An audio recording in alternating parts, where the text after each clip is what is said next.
नमस्कार, मैं राशि। आप देख रहे हैं सी न्यूज भारत। वक्त हो चुका है न्यूज बुलेटिन का। खबरों पे होगी विस्तार से चर्चा। खटीमा के एक निजी होटल में उपनेता प्रतिपक्ष तथा खटीमा विधायक भुवन चंद्र कापड़ी ने विधानसभा मानसून सत्र से लौटने के बाद एक प्रेस कॉन्फ्रेंस कर भाजपा सरकार पर गंभीर सवाल उठाते हुए ज्वलंत मुद्दों पर सरकार पर निशाना साधा। प्रेस वार्ता में उन्होंने कहा कि आपदा, गौशाला, किसानों के मुद्दे, चारधाम, प्रदेश में बढ़ रहे लगातार भ्रष्टाचार, कमजोर कानून व्यवस्था, चारों ओर फैली अव्यवस्था तथा प्रदेश लगातार कर्ज में डूबता जा रहा है और इन सब गंभीर मुद्दों पर सरकार चर्चा करने को तैयार नहीं है।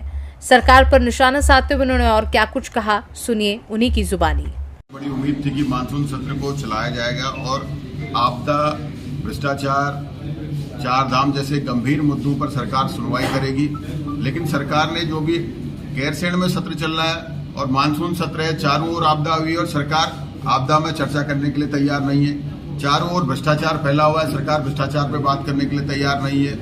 हमारे चार धामों की स्थिति बहुत खराब है, सरकार चार धाम पर चर्चा करने के लिए तैयार नहीं है। सरकार, मेरा ये कहना है कि सरकार इन सब मुद्दों से इसलिए बच रही थी कि आपदा में सरकार लोगों को राहत नहीं दे पाई और भ्रष्टाचारियों को सरकार लगातार संरक्षण दे रही है और एक्सटेंशन दे रही है। दिनेश प्रताप सिंह जैसे NH-74 के मुख्य अभियुक्तों को सरकार क्लीन चिट दे रही है, जहां ईडी और अन्य संस्थाओं पर उसमें मुकदमे चल रहे हैं। UPCL और जो है कि जल विद्युत निगम के ऐसे अधिकारी जो राज्य के योग्य नहीं है, उनको एक्सटेंशन 2-2 साल का दे रही है। एक्सटेंशन की तैयारी कर रही है, किसी की तो किसी को दे रही है। तो हम इन सब मुद्दों पर बात करना चाहते थे कि सरकार से, ताकि उत्तराखंड को जो आज मूलभूत जो समस्या है उनसे बाहर निकाला जाए। सरकार ने लेकिन कहीं भी जो है चर्चा नहीं करने दी।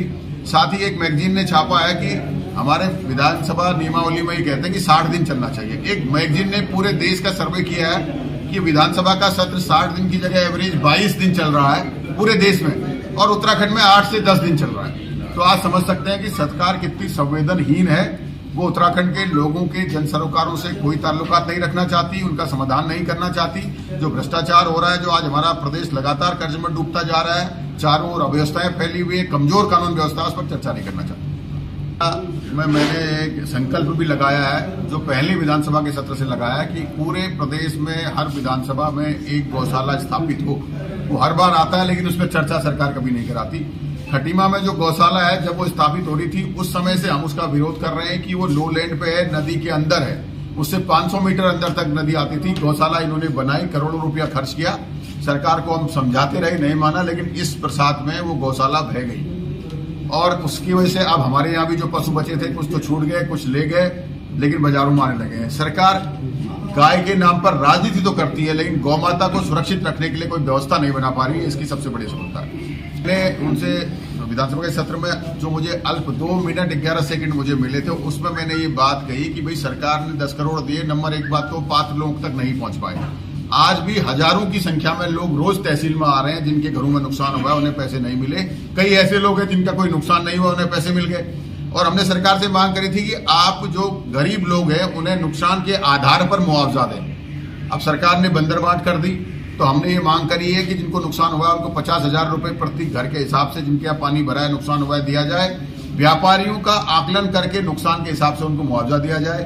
किसानों को बाजार मूल्य के हिसाब से उनकी खेती का जो नुकसान हुआ उसका जो है मुआवजा दिया जाए। आपदा ये प्राकृतिक आपदा नहीं है, ये अधिकारियों की लापरवाही से आई हुई आपदा है। उसकी जांच कर उनके खिलाफ कार्रवाई की जाए और गौशाला का जो चयन हुआ है उस अधिकारी के खिलाफ कार्रवाई की जाए। इस बात की मैंने सरकार के विधानसभा अध्यक्ष के माध्यम से सरकार के सामने ये बात रखी। उत्तराखंड से सी न्यूज संवाददाता विकासशील की रिपोर्ट।